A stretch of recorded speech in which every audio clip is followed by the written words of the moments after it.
We are motherfucking live. Okay, so this is a little process where I'm going to share the link onto Instagrizzle and then we will get into the fucking good stuff. Okay. Share. Let's share this. Let's make this accessible to the world. This is just going to be the worst open to a podcast episode. But do you know what? Like, I kind of like that. I really don't like the whole like little jingle of like, oh, welcome to the new podcast. And like, this is Kate Gordon's podcast. Da, da, da, da, da. Like, I don't like those little jingles, the little songs, the little fucking entry shit. I'm like, you know what? Let's just fucking get into it. Like, you're not watching an episode on TV. Like, and even when you are watching shit on TV, that stuff is annoying. That stuff is annoying AF. Okay. We've got the link. I'm going to put it on my screen and then we're going to get into this. Live. Tap for more. You guys can go and watch this. Boom. All right. Yay, we're on. Okay, so, I need to do one more thing. We're going to be on GarageBand as well. There's so many things that I have to set up and I just kind of do it on the fly, so I apologize for that. But you know what? We just wouldn't have it any other way. Okay, we are on right now. It is happening. Solo Podcast is here. It's on the YouTube. It's on the Instagram. And I can see your comments. So that means you guys can comment and I will see it and I can respond. But first of all, first order of business, I got fucking stood up again. I seem to be averaging one stand-up per month at the moment. And so I was talking to MDM about it and he's like, do you reckon it's like, did you ever get stood up when you were single? And I was like, nope. He's like, I reckon it might be because you have a partner. Like, I think it might be a bit of a weird thing for guys. So they just fucking bail last minute and none of them have the backbone to be like, hey, I'm out. Sorry. But man, it's like, this is the part where I almost wish they would just ghost me earlier on. You know, people are like, oh, why the fuck do people ghost? Like, it's so shit. But I'm like, you know what? I would prefer them to ghost me like earlier on in the day because both instances of being stood up, I was talking to these people earlier in the day, like a couple hours before we were meant to meet. And then come like the final hour, then I don't hear from them. I'm like, man, I messaged you in the morning. We were going back and forth. Stop messaging me at that point. Like, don't fucking wait. Stop messaging me way earlier. And then you can be your shitty ass pussy self and not talk to me. And I'll get the idea before I show up, right? Like, before I fucking get there. So, like, the first stand up, you guys just need to go back and listen to that podcast episode. It was a solo podcast. I showed up at his house and he didn't answer the door. The most recent one, I showed up like because of that instance now I'm like, I'm not going to just show up at people's houses. I'm like, I never did that a lot anyway. But now I'm like, I'm definitely not doing that. Fucking assholes. But the second guy, I was going to go grab coffee with him. He lived a fair way out, so I was a little bit like, he lives miles out, but look, let's meet halfway somewhere. And so it was a half-hour drive for me, and it would have been like maybe 45 minutes for him. And we were just gonna literally like get a coffee. I don't even think we were gonna get coffee because I think the coffee shop was closed. It was an afternoon like hangout. It was a really nice day. We were down at the beach and we are just gonna go for a walk. I was messaging him earlier in the day and he was like, yeah, I'm coming straight from work. And I'm like, cool. That sounds like he's going to be there, right? Like it's planned in. He knows what's happening. He knows the drill. We had a 4:00 time and we had a location. And I was like, yeah, that it seems like things are like, we're on the same page. And then as I was driving there, I opened up my phone because I was in traffic and I was like, fuck, I'm going to be a little bit late. I opened up my phone and I sent him a message saying, hey, like I'm super close, but traffic is bumper to bumper. Melbourne traffic has been fucking horrendous at the moment now that everything is open again. So I sent him that message and it said like he had his notifications silenced, which I was like, okay, that's kind of strange. Maybe it's just like he's got them off at the moment. Maybe it's like he has it on during work. Like it was one of those things where I was like, oh no. Got bad vibes. And then I get there and I was like, hey, I'm here. Where are you? Because I'd walked to this cafe that we're meeting out front of and no one was there. I was like, and I just kept on being like, fuck, I've kind of got a bad feeling about this. He still had like notifications on silence. So I kind of sat there for a couple of minutes and I was just like, so then I was like, I'll just go and check Instagram. Maybe there are some clues on Instagram. And he'd fucking blocked me on Instagram. So like I'd seen in my notifications, when you see that someone's added you and you're like a new friend, I went into my notifications and I was like, oh, him adding me is gone. Like it's not in that little list anymore. There was like, and I like my personal Instagram is super boring. Like nothing happens on it. So like all my notifications from like the last 3 months are still on the same page. I'm like, okay. I didn't even know what his fucking Instagram name was, but he'd text me. So like this is one case where I actually had his phone number. So he'd text me confirming like, hey, like I've added you on Instagram. My username is blah, blah, blah. So I was able to actually search his username and it came up and it was just like user not found. And so I screenshotted it and sent it to him being like, dude, really? And that was it. Then I went home. Well, I actually went to MDM's place. I was like, hey, babe. I was planning on going to his place after the date anyway. And I was like, hey, I've been stood up. I'm going to be at your place early. And that was it. That was the end of it. So fucking like, and you know what? It makes me go, God, like men are such dicks. I'm never going to I'm going to make sure I have to do this. I'm going to have all these rules. I'm not going to go straight to the house. There'll always be a coffee date. I have to have these rules with the way that I confirm. Like, but it's like, you know what? I don't want to be that person that has to bring in all these rules based on two people being fucking cunts. Like it's so easy to be like, God, all men are the worst. Like I fucking like, what is wrong with them? And just to kind of like, just throw that whole judgment across the entire gender. Like, like half of the world's population just be like, fuck those guys. But the reality is it's like, you know what?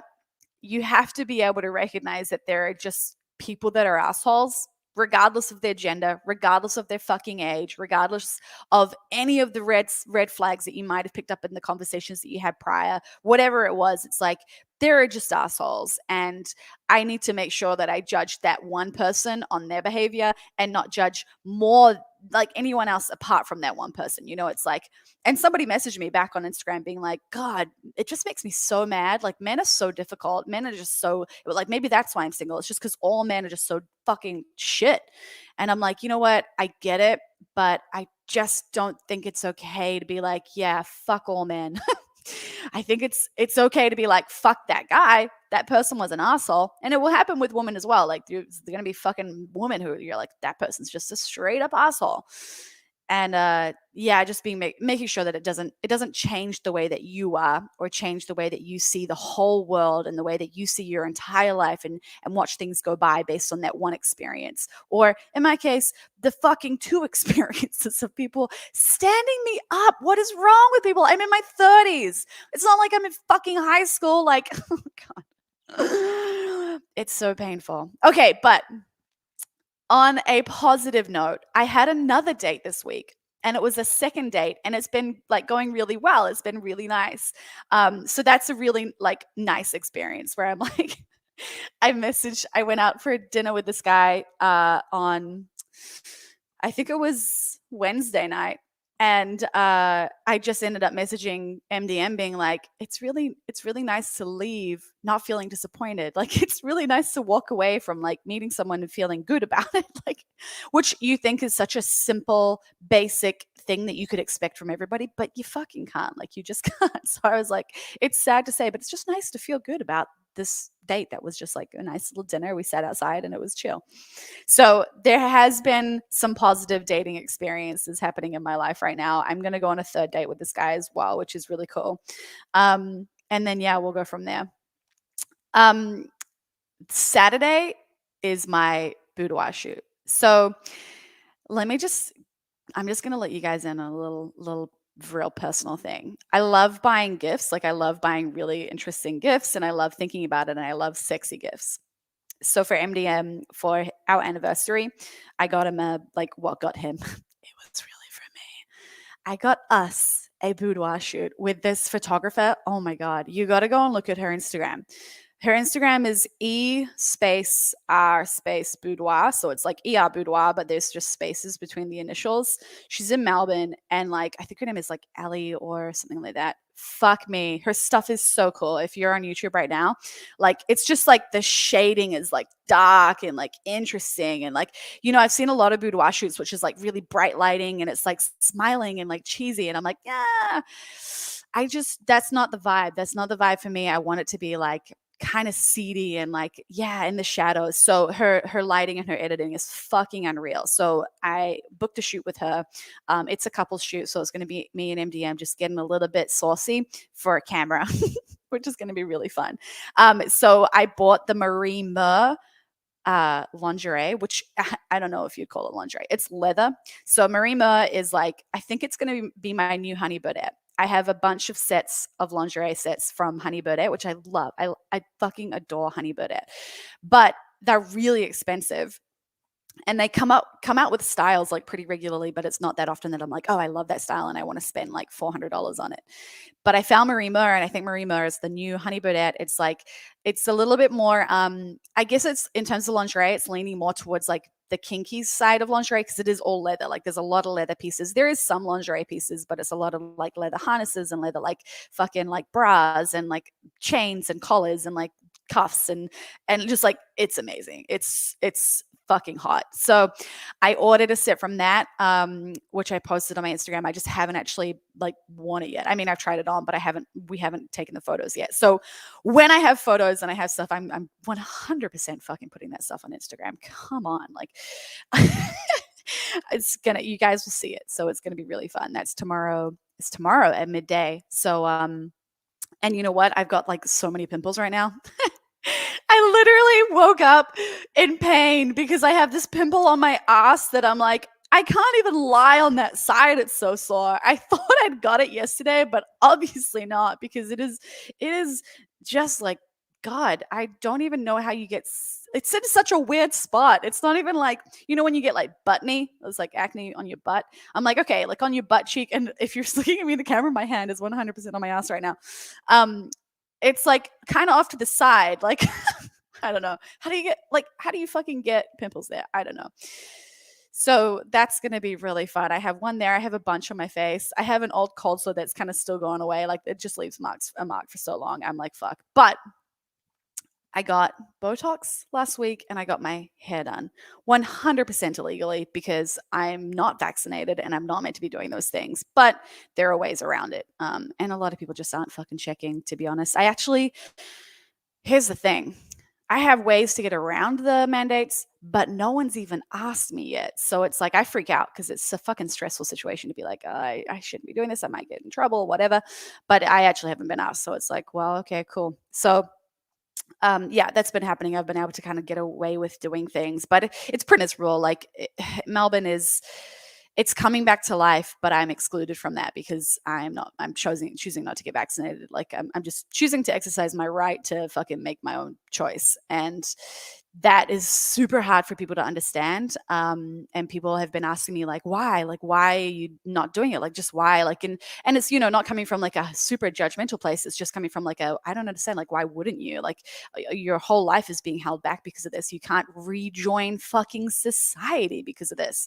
But here's the thing, like I want to wait. And the more that I've spoken about being like, I'm going to chill out and hang tight, maybe until the fucking clinical trial of this thing ends, which is not until like 2023. Like there's a couple more years before the actual trial ends. So that's like one of the things. And just the fact that there's like 800,000 reports on VAERS where it's like people are talking about shit going wrong. And like for anyone who's like they actually want to understand why, like for people who are actually invested in having I guess just getting the other side of the story, getting a new perspective. And I think that's a healthy thing to do, whether you're fucking vaxxed to the max or not. Like I think it's just good to go and listen to some of the stuff because this is what's happening in the world right now. Like this is fucking current events. There's 2 podcasts that are phenomenal for getting the other side of the story, and they're not fucking like max fucking maximum like, oh, there's a conspiracy theory and let me tell you about how like the whole world is conspiring to fucking kill half the population. Like it's not that, it's not extreme. Okay. And I think that's the thing that people need to realize when you're talking to someone who's not vaccinated or someone who hasn't got the needle. A lot of the time they're just normal people who are just like, hey, I'm just going to sit on this and think about it. And that's my choice. And it's like, hey, that's it.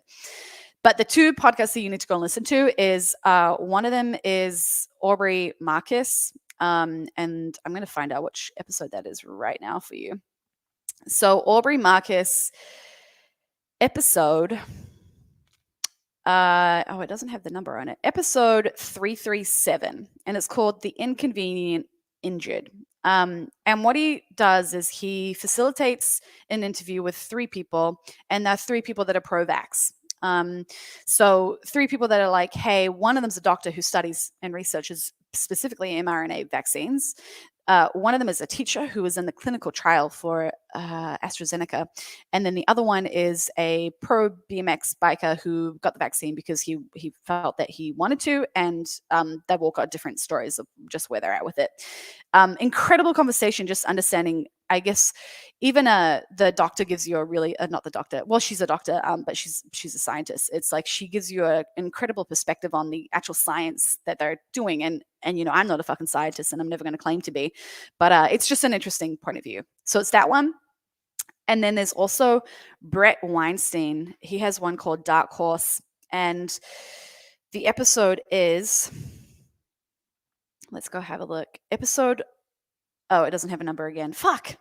It's in between episode 105 and 106. It's called No Exceptions.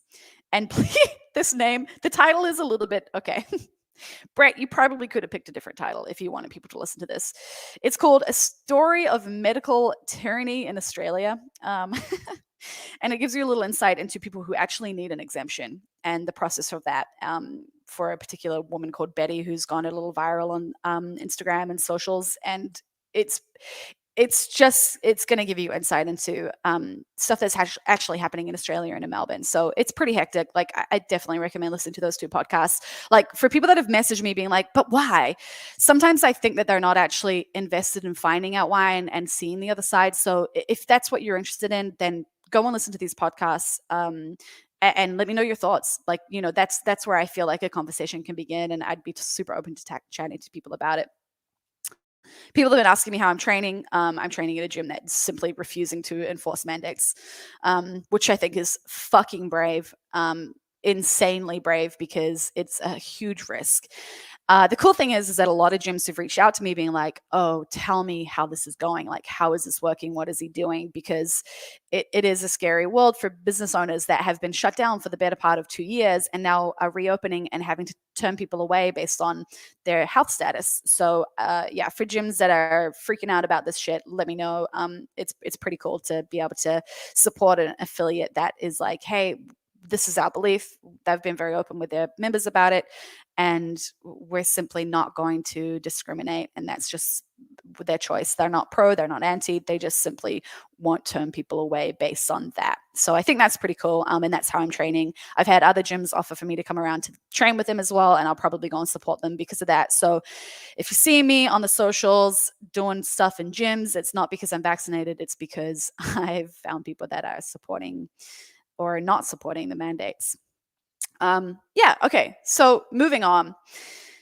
That is also why I'm not training at Frankston, which is why I'm not competing with Frankston, and I will not be competing in Melbourne.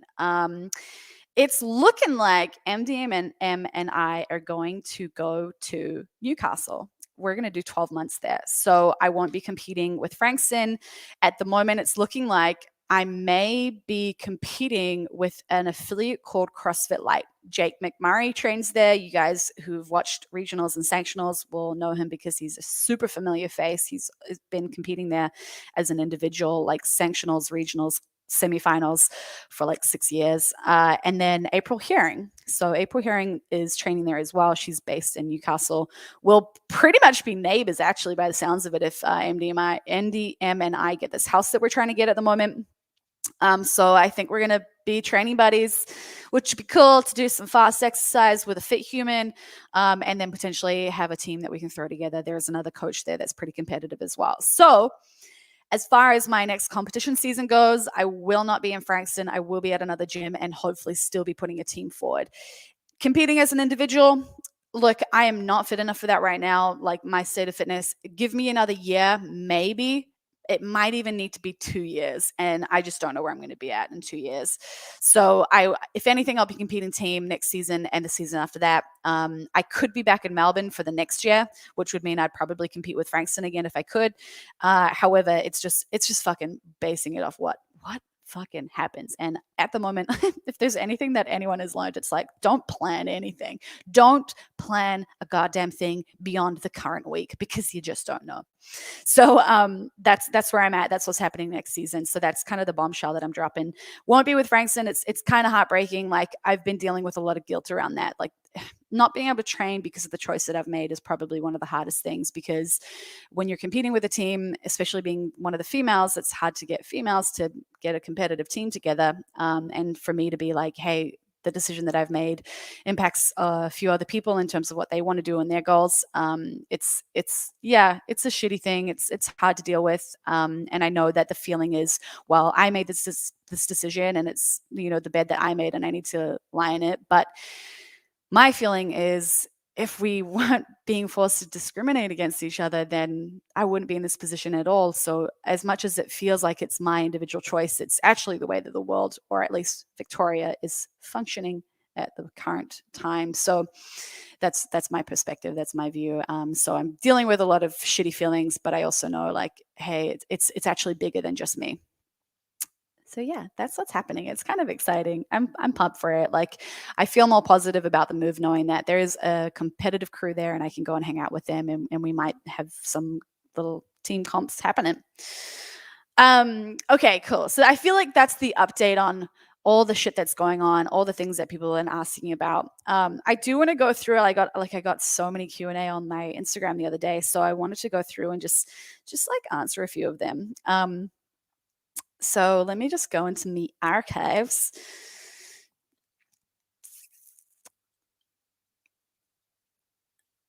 I'm trying to think of like some of the stuff that I was talking about. I ended up kind of talking like a lot about competing and reading books about competing and psychology books, and like people are like, I just got a lot of questions about like feeling a lot of pressure right now around training, which I feel like maybe that is in line with people being back in gyms and being back around other people when they're training. Maybe, having that shift from like a lot of us not being able to train full stop, or not having access to gyms, to now being back in that environment where there are people around us. And I think that it's really easy to suddenly feel like, oh fuck, I've got to be good. Like, I've got to fucking show the world and like nail this session every time. And I just think, like, pressure is one of those things where we feel like it comes from outside of us. It's an external thing that we experience that's placed upon us, and we have to figure it out. But pressure is 100% internal. Pressure is something that we create in our mind. And it's not to say that it doesn't validate it, or it doesn't mean that it's real. It's definitely there, and it's definitely an experience, but it's something that is also within our control. Like, it's a thought, it's a feeling, it's a behavior pattern that we exhibit. It's not something that other people are like doing intentionally to us to put pressure on us. I mean, in some cases, sure. Like, in some cases, you might have a fucking coach or a training partner or people in the gym who are just, I don't know, for some reason putting pressure on you to perform. But I think a lot of the time it's that we feel like there is pressure because people are watching us, or because we think people have expectations of us, or a lot of the time we have high expectations of ourselves because we want to be accepted by other people based on meeting these expectations. We think we can impress people. We think we'll be accepted. We think, people will like us, whatever it may be.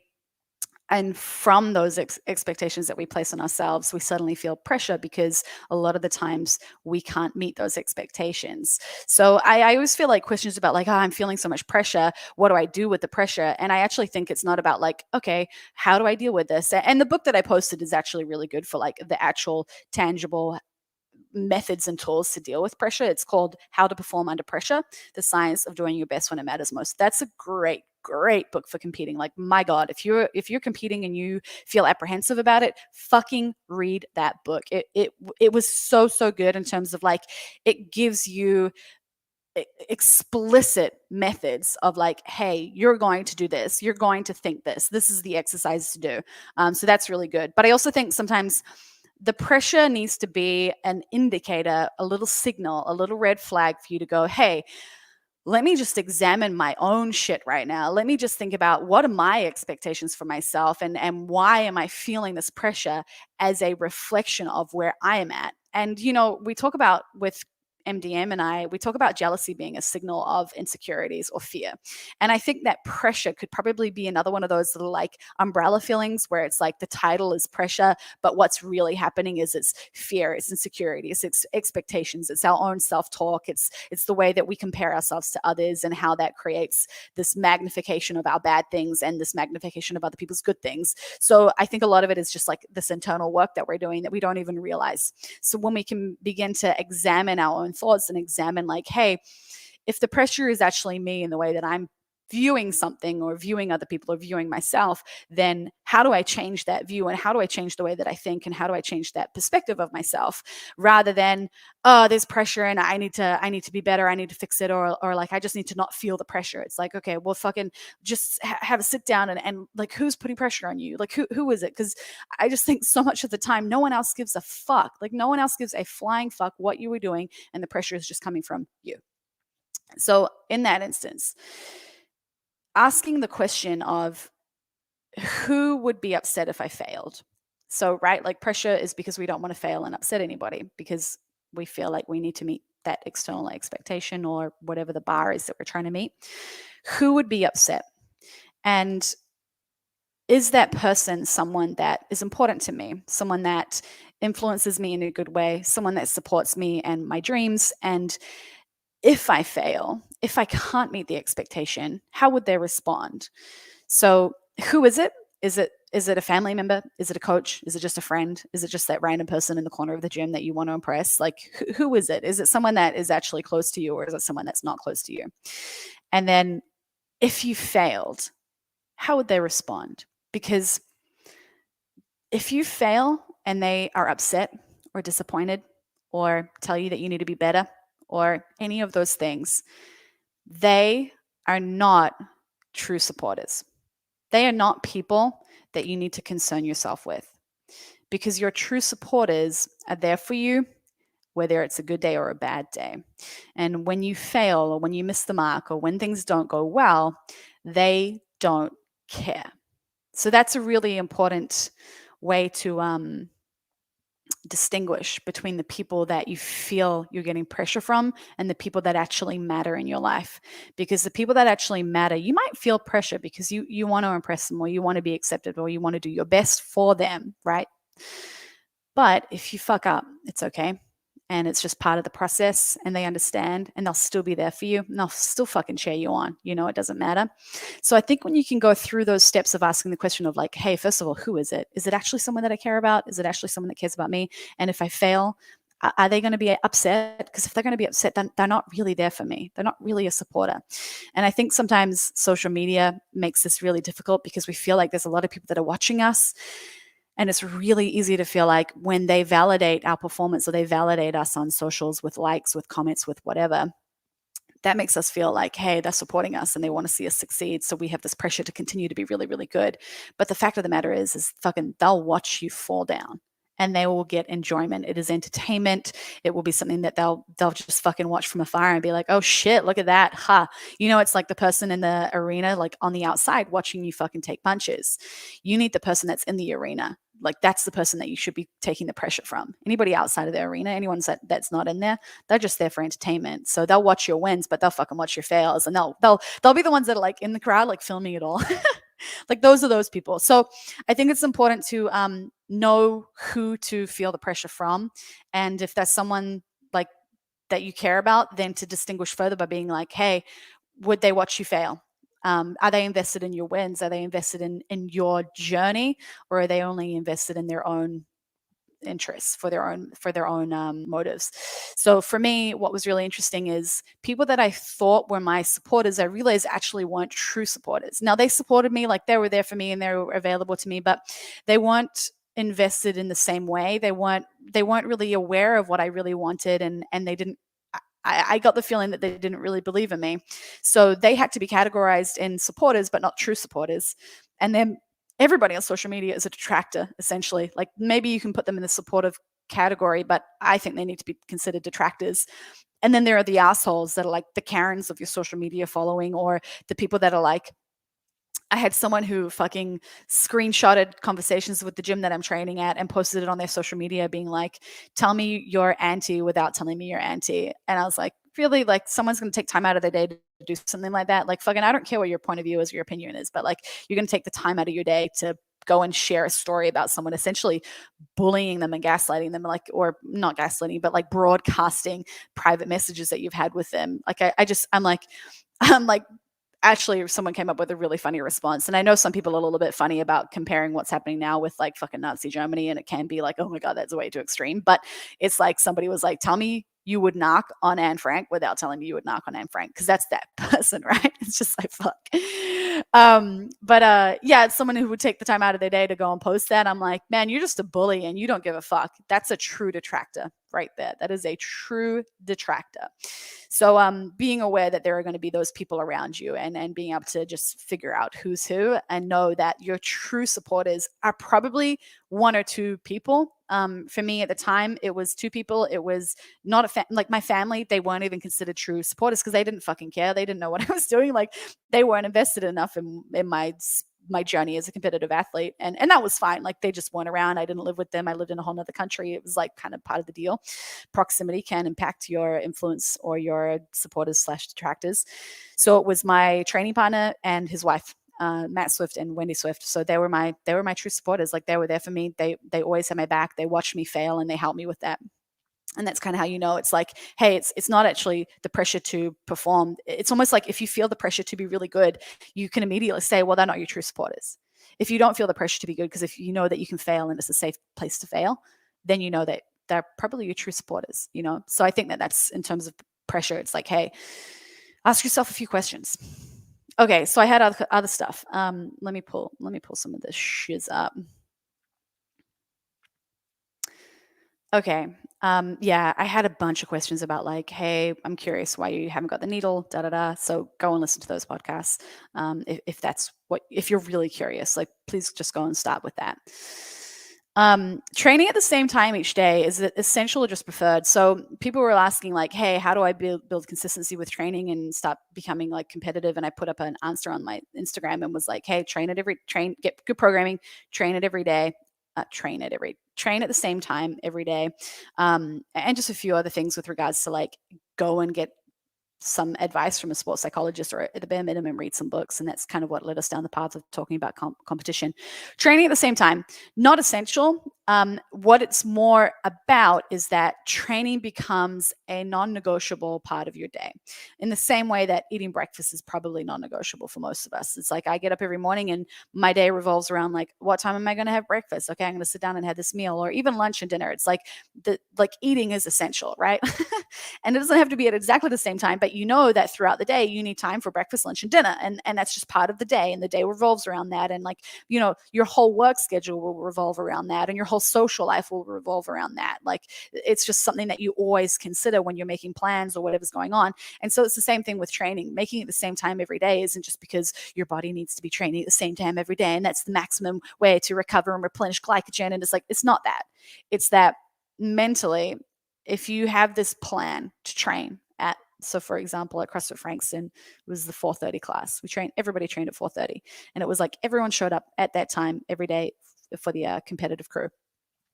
And it just meant that, you know, no other plans could interfere with that. So people would hit me up to like go get food or go hang out, and I'll be like, hey, like I finished training at 6 p.m. and I'll be home at like 6:30 and I'll shower and then I'll be ready and be able to meet you at about 7:30. So it was like you always had to kind of work backwards from when you start or finish training to make other plans or do whatever it is that you're going to do with your day, or if you work, like figuring out your work schedule around it. It just what it means is training at the same time every day can allow you to create a schedule that revolves around training rather than try and fit training in. Right? Like that's, if you're going to be competitive, you're going to be an athlete, if you want to build consistency and you're just like, oh, I'll just see where it fits today, like you're going to miss more sessions than you're going to make. So having a session time that's set in stone and repeats itself, and you can create your schedule around that, and it's just like you don't even have to think about it. You don't have to plan it. It takes out all the decision-making process. That's the main reason that I said train at the same time every day. Now, if you can train every day without having a set time and you have a schedule that's up and down, then cool, you're going to have to work with that. But if you have the ability to do it at the same time every day, that does make things a little bit easier. Tips for training for a triathlon. I had a couple of people ask me about this. So, in terms of training for a triathlon, if you're doing a max, like a crazy amount of volume with CrossFit, then definitely reduce down your CrossFit training. The whole time that I've been doing triathlons, I have not been doing an excessive amount of CrossFit training. I do an hour a day, 5 days a week, sometimes 4 days a week. So, I'm not doing a lot of training. It's like I usually lift and then I do a workout. It's fairly basic. It can even be like, a 45-minute session. So when I'm doing that, I'll do that 4 to 5 times a week, and I'll just slot an extra running, swimming, and riding session in. More recently, I'll pick one, so like a run or a ride, and I'll try and swim on the weekends, and just kind of slowly weave that into training. And then as you build up to the triathlon, you start to increase that, and you may find that you need to decrease CrossFit. Now, I haven't experienced any negative impacts on either end of training. So it's not like I wasn't able to perform well at triathlons because I was training CrossFit, or my CrossFit performance was fucking derailed because of all this aerobic fitness that I was building. I never got to that point. Like, I just don't think if you're doing sprint triathlons, like even Olympic distance triathlons, like I don't think the training volume is so excessive that you're going to feel any negative repercussions at either end of the spectrum. And if you're not trying to be the first person to cross the finish line in the triathlon, then you're going to be fine. Like, you're going to be fine. If you're just trying to get through it with a respectful time, then you won't need to necessarily change your entire training program or system with CrossFit to fit in triathlon stuff. It will probably be slot in a little bit of triathlon training, 30-minute to 60-minute sessions, so they're a little bit longer. And then as you get closer to the race, drop off 1, maybe 2 days of CrossFit so that you can do more long training sessions. Okay. Thoughts on supplements? Yeah. So with regards to supplements, I take supplements. Like, I take magnesium, I use liver as well. And I've recently added in vitamin C and NAC.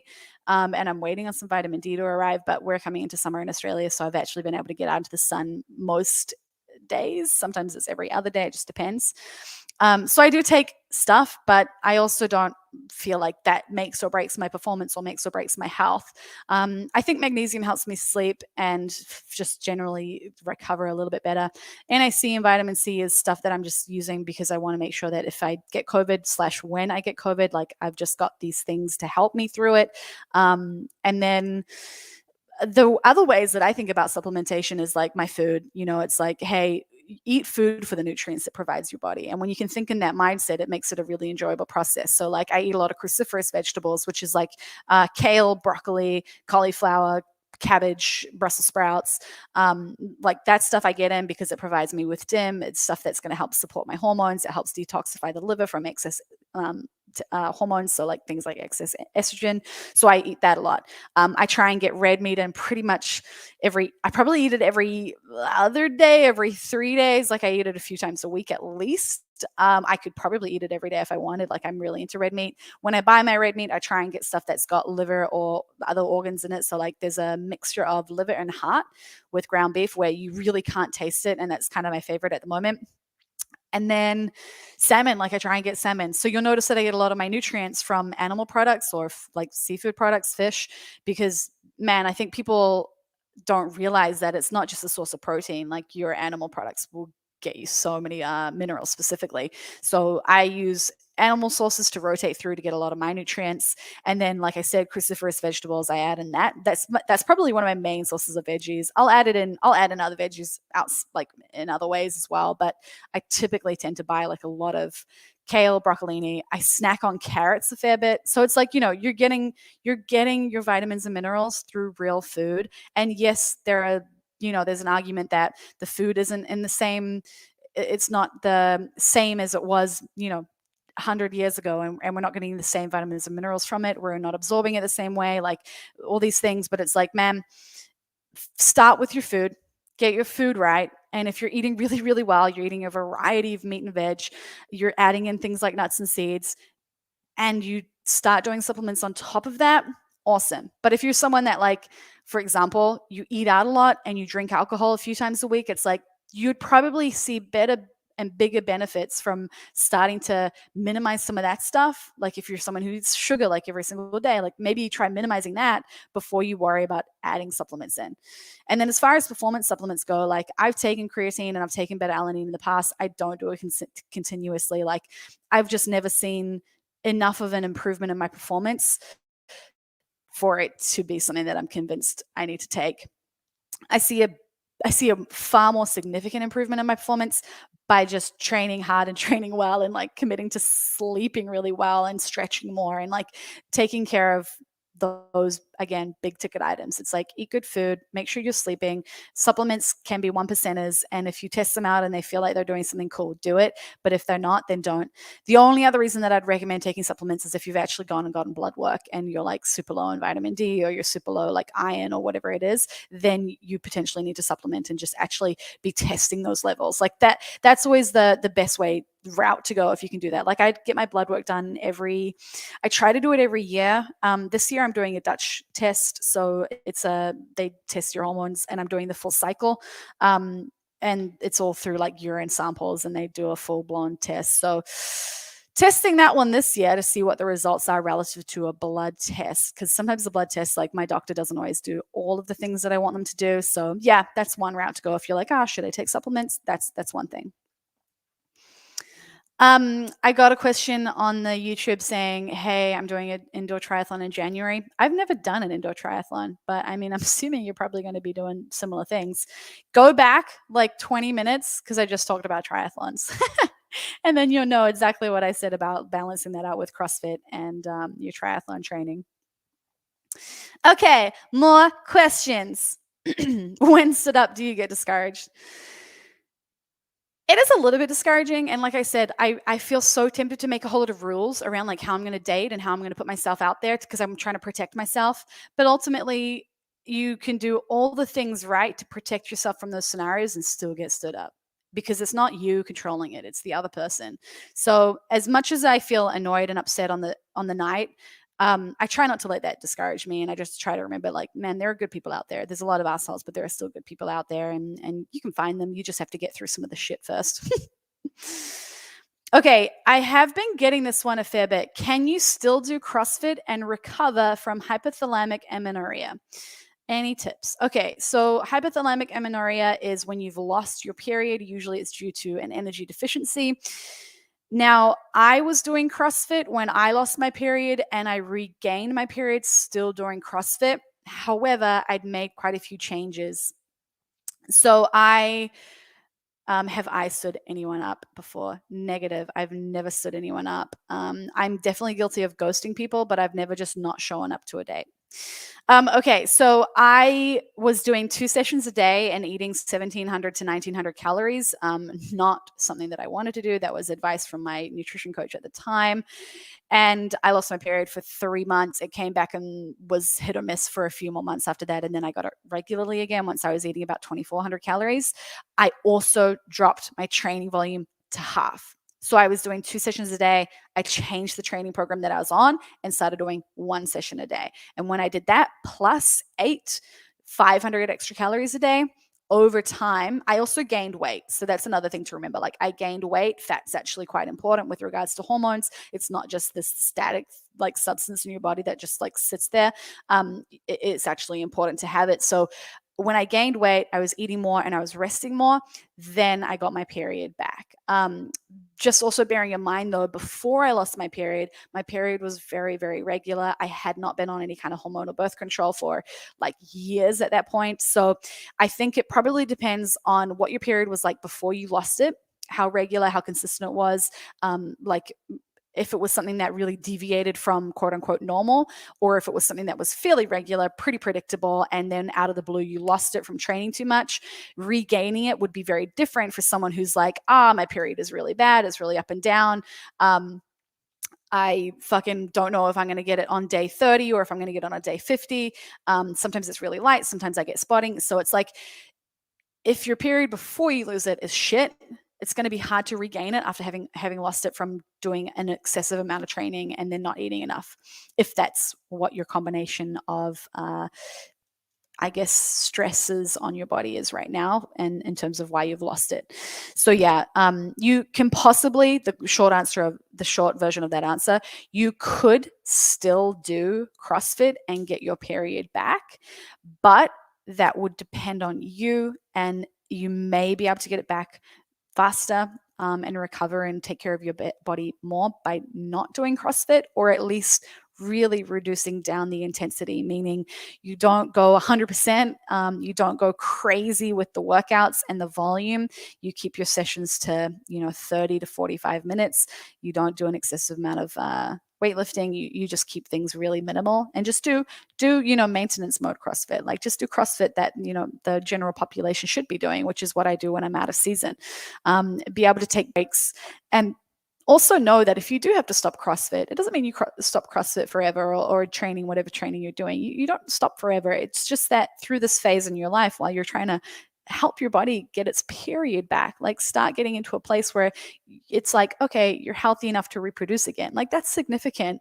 You should be okay with, like, you know what, I will just take the time that I need, and then when I've got my period back on track, I can start looking at training again, or upping the intensity, or whatever it is, and just doing that slowly. So just give your body time and space, and then when you're ready, you will be able to train CrossFit, maintain a healthy period, and feel good about yourself again, and feel like you've got good energy and you're not scared about like your hormone stuff. Okay, so I've got some more questions. James Wallace, I'll get to your sex questions soon, because I'm kind of talking about training, but I've got a bunch of sex questions, which is super fun. So Kushik, during off season, assuming a good diet and consistent workout schedule, how often would you see a chiropractor or get a massage? I would love to get a weekly massage. It doesn't happen, mostly because right now my volume is so low that I actually don't think I need it. And my work schedule is more crazy than normal. So time is the thing that I have to juggle more at the moment. However, weekly would be great. Every other week is okay. Every 3 weeks, like once a month, is still better than nothing. Okay. Now I see my chiro almost every 2 weeks when I've got no issues, like when it's just general maintenance every 2 weeks, and then I'll take breaks. So the last time I saw my chiro was 2 weeks ago. I decided not to book in again until like I feel like I actually need it. But I was seeing him every 2 weeks for a couple of months. I'd taken a break prior to that, and then prior to that I was seeing him again. So usually what happens is I'll see them every week because I'll have something flare up or playing up, and then I'll slowly work out to being okay, I'm not as bad anymore, things seem to be getting better, so it'll be every 2 weeks. And then when I don't feel like I actually need it anymore, I'll take a break. But that's in the off season. So yeah, like you said, like I'm eating well, like I'm making sure I'm taking care of my body anyway, and I'm not competitively training. So it'll still be something that I'll treat and do, but it just won't be as regularly. So when I'm competing, it's like every week without a question. Okay. Is it okay if I have an ice cream for dessert every day, or should I limit it? Totally okay to have an ice cream for dessert every day. However, it's not the one thing that matters when it comes to your diet. It's not like, is it okay to eat bananas like twice a day? Is it okay to have dessert? Is it okay to have is it okay if I don't have a protein shake after training? It's never the one thing when it comes to what's okay and what's not okay. It always comes down to, what does the rest of your day look like? Like, in terms of having an ice cream once a day, in what context? Now, if someone's having if someone's having cereal or toast with like banana on it and honey in the morning, which is just carbs on carbs on carbs, cereal, also a carbohydrate. And then for lunch, they're like, I just have like this big panini with like cheese and then small slither of like deli ham. And then for dinner, I have like pasta and maybe some meat at dinner. Like, I'm looking at that day and the context of that diet going, there's a really, really high amount of carbohydrate, there's pretty low amount of vegetable intake, and pretty low amount of protein. And then if you add ice cream on top of that, even though the ice cream is not necessarily like a bad food to add, it's just that in the context of that diet, you're probably deficient in a lot of things. So for that person, I'd probably not recommend having an ice cream every day. I'd probably be trying to sort out and tidy up some of their other diet stuff. Or maybe we bring in the ice cream as like your quote unquote treat for the day and start cooking breakfast. Instead of having toast with banana, we have like eggs with some veg, and that's your breakfast, and that can help make some really positive changes. Now, if you're someone who's like, I fucking eat meat and veg for breakfast, I eat meat and veg for lunch, and I eat meat and veg for dinner, I'm really, really good with the quality of my food, I fucking nail it every day, and I just like to have a sweet treat after dinner or after lunch, by all means, absolutely have it. It's not going to significantly impact your health to the point where you're like, oh, I should be scared about having an ice cream every day. But that, again, is dependent on the context of your diet. So totally depends on what else you're eating and how consistent you are with that. And also sometimes the psychology around it. Like when you have one ice cream, does it turn into like 5 ice creams? Or if you have the food in your house, is it really bad for you to like, can you not keep your hands off it? So I think considering the big picture is the question that you need to ask yourself. And ice cream is not a problem. But if you're having a lot of shit food during the day, maybe the ice cream is the first step to eating better. Mouth taping. So mouth taping, like you got to give it 2 weeks and it takes time. So the best way to get into it is, this person says, I tried mouth taping, but I can't fall asleep. Is that normal in the beginning? So typically speaking, from people that have hit me up, it's always been like night 1. They're like, I tried it last night for the first time and I couldn't keep it on all night. And I'm like, yeah, maybe you should just keep going. I don't know. Maybe try a little longer. It's like someone who's like tries CrossFit once and they're like, it was really hard. Should I keep doing it? I'm like, yeah, you got to keep going. So give it 2 weeks. And what you'll find is that you can play with a couple of different strategies to see what works best for you. So the first thing is, if you're having a hard time falling asleep, put it on earlier than when you actually go to bed. Put it on like an hour before you go to bed. And then you can play with the position. So you might put it long ways, or I put it vertically. So I put it from my nose to my chin because I find the tape is so sticky. Like I have to try and get some of the stickiness off. But I try to make sure that it's not going to fucking tear my lips off in the morning. So if I put it vertically, it just means that I kind of reduce the lip tear. So play with the position, put it on an hour before you go to bed. And if you find that it's still just not working when you're sleeping, you can always wear it for a few hours during the day. If you work at home, or in the evening when you get home from work, or in the morning before you go to work, whatever it is, try putting it on and just see how you go and play with that. And then you might be able to introduce it at night later on. The other thing for some people, there was they often have like skincare stuff or something going on where they were like using other things on their face or products on their face, and they were like, oh, I don't know which one to do. And I'm like, well, try alternating. Like if you're going to do the skin thing on one night, then do the mouth tape the following night. So just playing with it, and there are no real rules to how you do it. It's just like, hey, figure out what works. If you can make it work, that's cool. Even if it's just a diagnostic, like for a lot of people that are like, I can't keep it on, it comes off, or I take it off, that's often an indicator that you are breathing through your mouth. So that might be something that you actually need to address. So that can help you. You just put it on and see what's happening. And then there may be like something where you actually go and see like even a dentist or a breathing specialist to be like, hey, like I'm breathing through my mouth at night. Like I need to fix this, or I need to look at my nose, or fucking whatever it is. Okay. Somebody sent me a message saying we're going to go into like relationship stuff. 27 years in a relationship and feeling suffocated, wanting to experience other things. So there are 2 things going on in this question. One, you're suffering in your relationship. Okay, something's going on where the relationship is not functioning how it should, right? And whether that's because you don't feel like you can talk to them, there's something else going wrong with regards to like the dynamics of the relationship. There's stuff or roles that you two are playing that you can't escape. There's like, in terms of feeling suffocated, it could be feeling emotionally suffocated. It could be feeling physically suffocated. It could be feeling sexually suffocated. Like, I guess it depends what you mean by like you're feeling suffocated. And then wanting to experience other things is a whole nother thing. Okay, so think of it in 2 parts. One part is your relationship with your partner. The other part is your relationship outside of your relationship, the people that you want to meet outside of that. So I think you need to kind of get to the bottom of like, hey, what's going wrong in your relationship right now? Can you address it? You need to probably talk about that stuff and get on top of like, hey, why do you feel like that? And what could you do within the relationship to address that and fix that before you go outside of the relationship? I think the issue with feeling shitty in a relationship and trying to solve that by becoming open or bringing other people in or hooking up with people, like whatever, if it's sexual or just emotional, I think that is a little bit of a recipe for disaster, because it's not really the antidote to the relationship. The antidote for the relationship exists within the relationship, because you guys have to deal with it. And whether that outcome means that you don't even stay together, like that could be the thing that happens. But you have to resolve that before you start going outside or beyond the relationship. Especially if you care for the other person. Like, I think you've got to be really careful about the person that you're with, and how being like, okay, fucking, I need to get out and go and hook up with a whole lot of other people, like that's going to have an impact on your partner. And that's that can be just brutal, you know.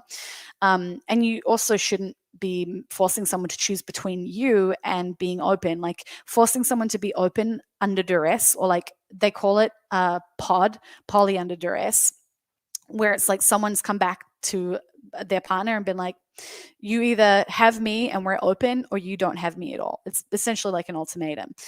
And that's a shitty position to put someone in. Like that, it's just like a manipulation, you know, 101. It's like, you can't have me if you don't accept me on these terms. And while that is something that, you know, everybody should be able to be in a relationship on their terms, and everybody should be able to get their needs met, it's not okay to turn around halfway through a relationship and do that when you haven't come together with those expectations in the forefront. You know, it's like so I think it's hard to be like just turning around to a partner and being like, hey, like I want to do some different stuff and we're going to experiment and we're going to start today. I think you need to talk about what you're feeling is going wrong in the relationship, like address that stuff, and then start thinking about, hey, these are some other things I want to experience. What's your opinion on that?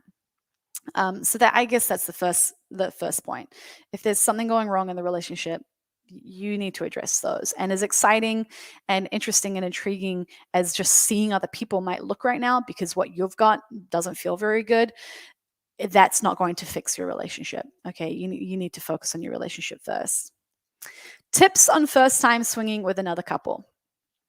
Okay. I remember getting some advice, and a girl told me, hey, go in knowing what you want. Like, go in knowing what you want to get out of it. Go in like having an idea of like what you would enjoy and what you want to experiment with, and what you would be open to doing, and discussing like maybe what your boundaries are, and what you're probably not into and whatever. I think that's really good advice. I also think that it's probably good to go in being open to whatever happens and not knowing what you want. For me, it's really hard to go in knowing what you want when you have fucking no idea, because you've never done it before. It's like, I don't know what I want.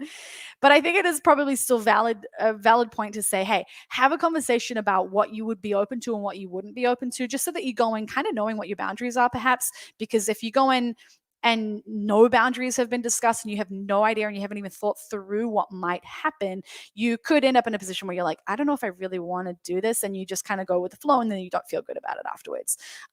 So maybe just having a little bit of a discussion with your partner about like, hey, what would you not be open to, or what are you thinking about? Like, are there any things that you want to try? Like, is there a fantasy that you have? Is there something you want to play out?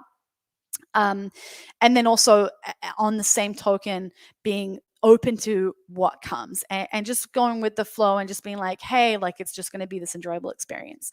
I'd also say making sure, you know, like in terms of non-negotiables, like, are you wearing protection? Like what's the rule around that stuff? And just being able to communicate really well with the other couple. So talking ahead of time about like, hey, what are you into? What's not okay? What have you tried in the past? What have you been discussing, like in terms of like, what have you been fantasizing about? Has there been anything you guys have been talking about? And then potentially talking about like, hey, not necessarily having a safe word, but having like a, hey, if you need to take a break, like just come out into the kitchen and get a drink of water. Or like, if you need to go to the bathroom, like let's just all take a 5-minute break. And just knowing that if you're hooking up with another couple, like it's not going to be like it is on porn. It's not going to be like fucking 100 miles an hour for like 40 minutes. It's like, no, like give yourself like fucking an hour or two to just like roll around and have fun and take breaks and like fucking get food and water while you're doing it. And like, just give yourself time to be like, hey, like we're going to laugh at times and it's going to be funny and it's going to get a bit messy. And then like, maybe we'll have like a little bit of like a snack at some point and just chill out and like, just know that it's it will feel more casual and not as serious as sometimes what we worry it's going to be. It's not going to be like porn. It's not going to be like it is in the movies. It's going to be more like friends hanging out and just having a sexy time together. And then somebody said, what about adding in a unicorn? A lot of people ask me about this. Finding a unicorn. So this is something else that I did for MDM. I told you that I like buying sexy birthday presents. So for MDM's birthday, I got an escort and we had a threesome with her, which was really, really fun. So if you want to add in a unicorn, I highly, highly recommend reaching out to a sex worker. Like, that's their job. They're really fucking professional. You don't have to spend a whole lot of time talking to someone. You don't have to go through like dating people. You don't have to go through the challenges of figuring out, hey, like what do they need and what are their boundaries and what's okay by them and like how comfortable are they, and also even dealing with like the dynamic of having three people. It can be really challenging bringing in someone who's potentially like not super experienced with threesomes into a couple situation, especially if the couple is also not super experienced with threesomes. The dynamics and the energy and the powers within that group of three, it's so easy for someone to be excluded, left out, feel awkward, feel uncomfortable, feel like they're just a fucking prop, like a fucking, like they're just a sex toy that just like the couple ignore. Like, I've talked to so many people or MDMers, and I have met people that are like, we haven't had good experiences because the couple have been not very good at communicating. It's been their fantasy. And so the third person just functions as like their fantasy fulfillment. And it's not an enjoyable experience for them. So bringing in a third, like, you have to consider their fucking feelings and consider that they're a human and they also have have desires and needs and fantasies that they want to fulfill too. And like, you should be treating them like a really good friend and not just like some random that you found on the internet that's just a hookup. Because it's going to be a shit experience. So a sex worker can overcome some of that stuff. It's like the most ethical form of unicorn hunting, essentially. Like, if you want to talk about ethical unicorn hunting, like, it's like this. There are people out there that like really enjoy being a unicorn, but there's a lot of people that just kind of want to try it but don't know. And often it can feel like you have to. It does feel like people do it when they feel pressure to do it sometimes, and they're too shy to do it otherwise. Like, it's the weird thing trying to like talk to people and find people online, and like, like, it's like Tinder, Field, Hinge, Bumble. Like, you can find anyone in the normal places that you find people to hook up with or date, but the process of that is really hard, and it takes a long time, and there's a lot of like fucking around. Like, it's also difficult just to find someone that two people like it's hard enough for me to find one person that I like, but then to get one person that both Greg and I like it's like fucking good luck. So like, unicorn hunting is a challenge. I highly recommend getting a sex worker, get an escort, like have someone come in that it's their job. And then the other thing is like, aftercare is important. And with a sex worker, they typically are really good at their own aftercare. So you don't have to feel worried about how they're feeling. You don't have to necessarily like text them and check in on them, and you don't have to. I think one of the most important things is you don't have to create this farce of a friendship with a third that's a sex worker, because it's not a friendship. It literally is transactional. And as much as that is a negative thing with people that are not doing it for their like job, it's a really positive thing for someone who is like, hey, like, you can pay me for my time, and then I'll give you everything that I got while I'm with you, and then I'm going to be on my way, and this is just my job. Like, it's the best version of it. So if you're thinking about it, I highly recommend, like, man, go all in, get a sex worker. Okay, James said, why do you think there is so much stigma around guys using sex toys? It's just not talked about. Like, I actually think there's less and less stigma. I think it's just not talked about. I think there's a lot of like homophobic language around it, like the way that guys joke about it and like freak out about anything to do with their buttholes. I'm like, man, just calm down.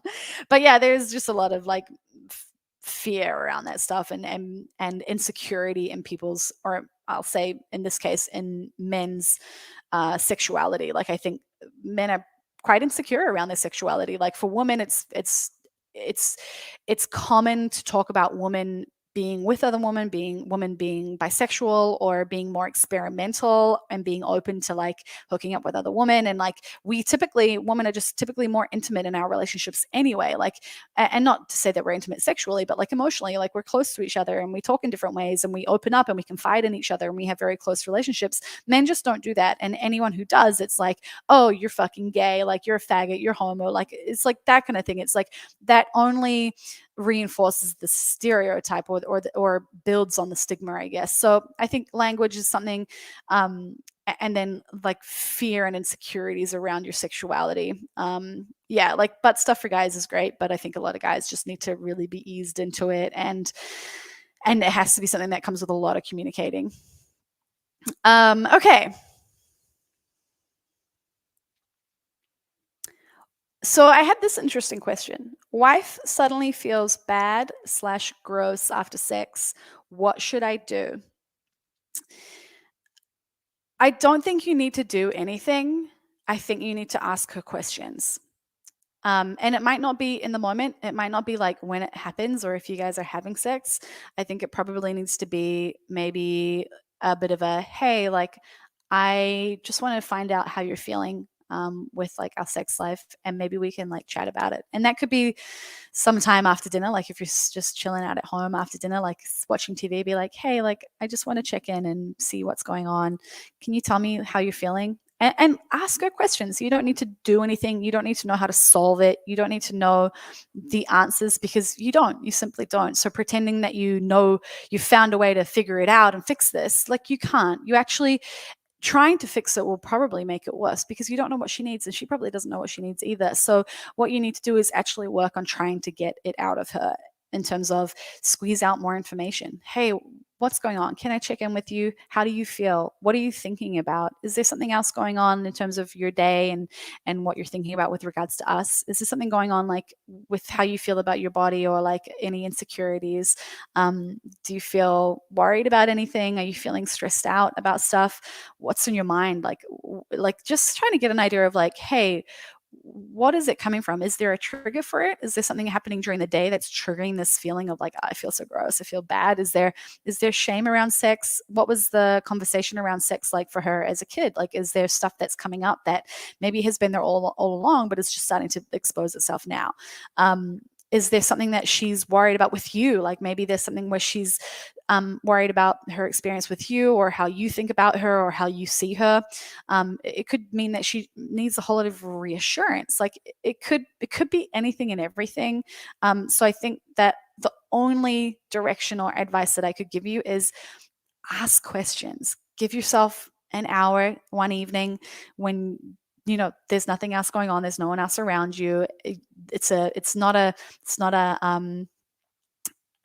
environment that's like you're not going to be distracted. There's not other stuff going on. It's just like you and her chilling out, and just be like, hey, what's going on? Like, is everything okay? Can we talk about it? I'd love to know more about it. And just, I think genuinely being curious, no judgment, just like, hey, like, what is that? What's happening? Let me know. Fill me in. Like, I want to know about what's going on. What's happening in your brain? It doesn't have to be super serious. It doesn't have to be crazy deep and like meaningful. And like, you have to like, it's like, just be really transparent, be really genuine, and be really interested in like, oh, that's really interesting that you're experiencing that. Like, oh my God, wow, I had no idea. Tell me more about that.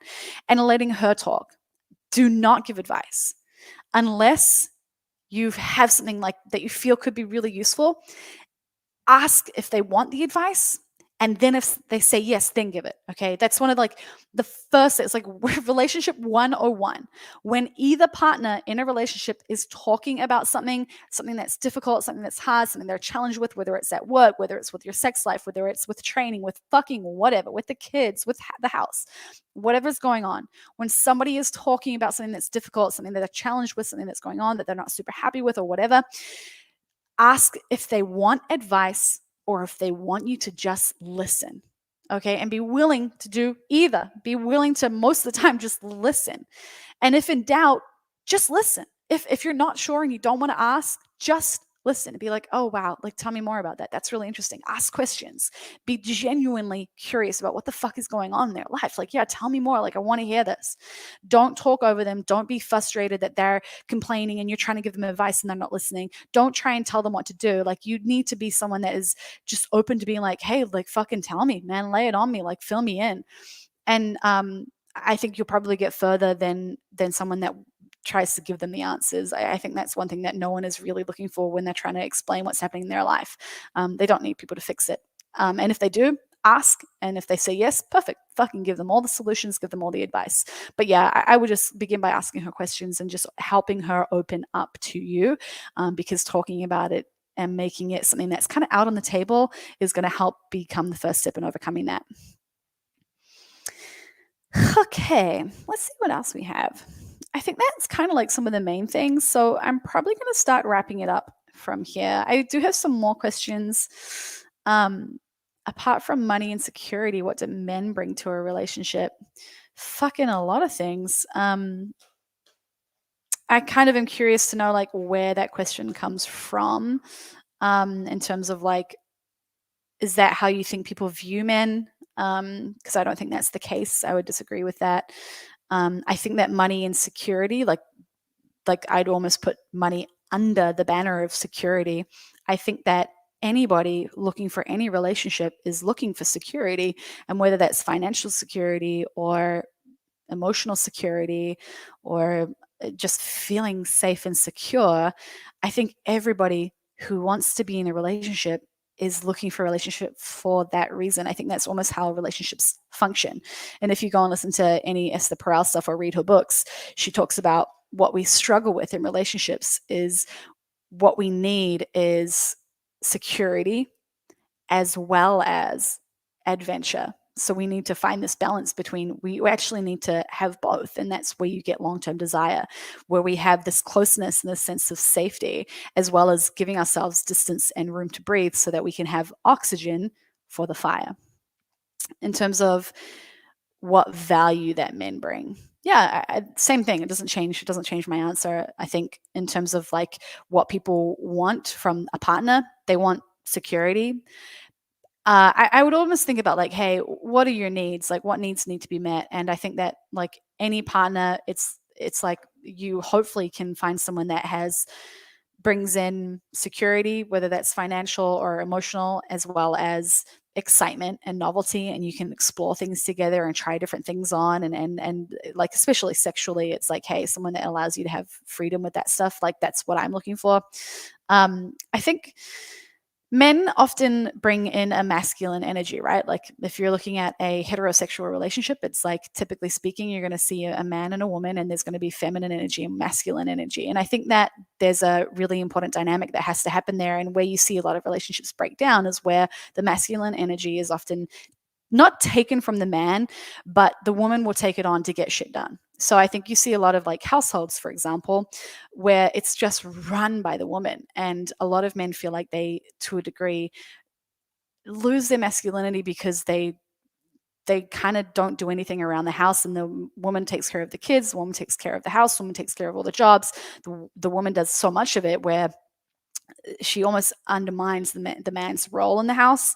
And I'm not saying that it's like it's woman's fault and like we're taking the masculine energy from the relationship, but we're really fucking good at like running shit and being the boss and like, quote unquote, wearing the pants. And I think a lot of, there's a lot of like joking around like, you're fucking, you got a ball and chain, or like she wears the pants, or like whatever. Like I think there's a lot of joking around that, which just indicates that there's stuff going on where people are dealing with this stuff and struggling with this stuff. But yeah, I think if you go and listen to Alison Armstrong is good in terms of like the masculine and the feminine energy. There's another really good podcast, actually, funnily enough. It's an Aubrey Marcus podcast. I'll have to find it and post it in the show notes. But yeah, I think masculine energy is super important. And I think allowing your male partner to, I guess, be masculine, because they don't have the same ways to express the masculinity as we would have had, or our ancestors would have had in the past. Like they don't fucking hunt for food anymore. They don't kill animals for us anymore. They don't provide in the same ways. That means that the way they express their masculinity is often sexually.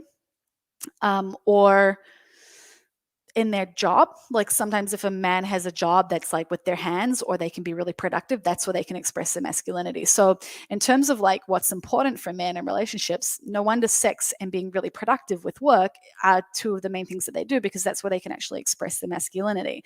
And women take care of fucking everything else, to the point where like women can take care of their own orgasms now, right? Like we have toys to do that. So it's like the masculinity in general is being threatened on a pretty large scale. So when you're in a relationship, allowing the man to bring the masculine energy and be responsible for some things where like they are the dominant, I guess they dominate that role in the relationship, then I think that's a really important thing for a man to bring to a relationship, and something that is really healthy. I think masculinity gets such a bad rap, in terms of like toxic masculinity and all that fucking bullshit. It's like, man, there are bad men out in the world, but masculinity is not toxic. Masculinity is a really healthy thing and a really important part of society and relationships and the way that we work together and all those kinds of things.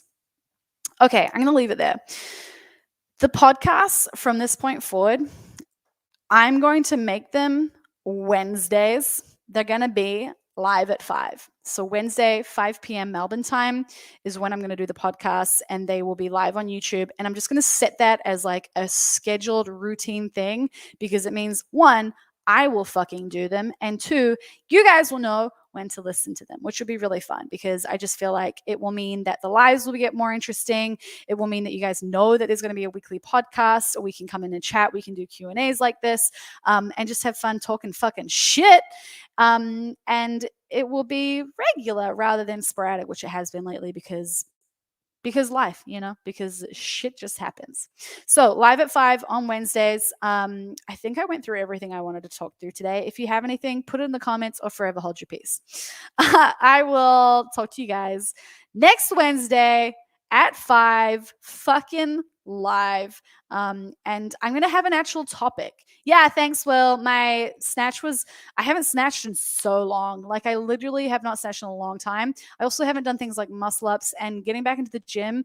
I think I've just been doing the bare minimum to like keep me strong enough and kind of just get by. Like I do a lot of ring dips and push ups and strict pull ups. And then my lifting, like I still squat most weeks, like a couple times a week. And then I do, like I try to just do the bare minimum. So it came together yesterday and I got a good snatch PR, hit 87.5 kilos. 90 is coming. I missed it yesterday, but it's coming. It's going to be in the bag real soon. I just need like a competition where I'm real fired up and I can just be like, boom, get that thing over my head. So yeah, thanks, Will. All right, guys, Wednesday live at 5. I will see you motherfuckers there.